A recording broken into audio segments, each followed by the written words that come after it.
अब परमात्मा कहते हैं कि भक्ति भी करते हो और शास्त्र विदिता का मनमाना आचरण आप कर रहे हो, तो वो भी आपका व्यर्थ है। फिर आपको सही भक्ति मिल गई, सत साधना भी मिल गई, और आपको विश्वास नहीं भगवान में। आप जो साधना कर रहे हैं उस पर विश्वास नहीं है, परमात्मा क्या कर सकता है,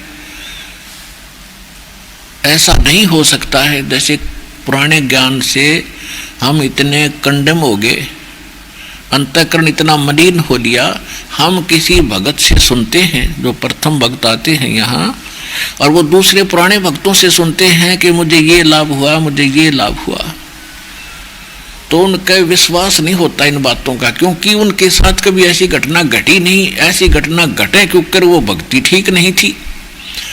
अब कोई ये कहता है कि मैंने कनेक्शन लिया बिजली का और मेरा पंखा अपने आप चल रहा है, और दूसरा पंखा वो भी टांग रहा है और उसको कनेक्शन मिला नहीं, तार सारे फट कर रखे हैं, कनेक्शन भी किकर का लटका बांध रहा, कोई उसने दे रखा हो कनेक्शन, उसको पावर हाउस से संबंधित ना हो व्यक्ति, तो उसका पंखा नहीं चल रहा, वो कभी हवा में आप घूम ले, वो दूसरी बात है कि कभी कभी चलता तो है पर इतना नहीं चलता जैसे आप कहते हो।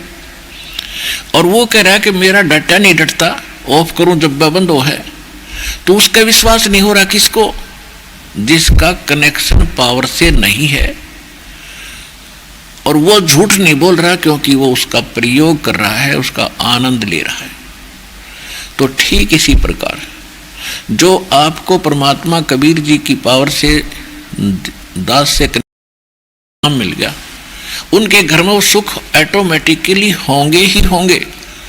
और दूसरे जो गुरु भी बना रहे हैं, उन गुरुओं के पास आगे कनेक्शन भगवान से है नहीं, तो वो समझ लो कि कर लठ का तार बांध गए, आगे तुम्हें कनेक्शन दे बैठा है, वो कति नरा निकम्मा आदमी है, उसका पावर से कनेक्शन नहीं है। परमात्मा से जोड़ नहीं जुड़ा हो व्यक्ति, जिसको तो आप गुरु मानकर उससे नाम लिए बैठे हो। जब आप पावर से जुड़े हुए किसी तार से जुड़ोगे तो फिर आपके भी पंखे ऐसे ही खखाट ठावेंगे, ऐसे ही चलेंगे।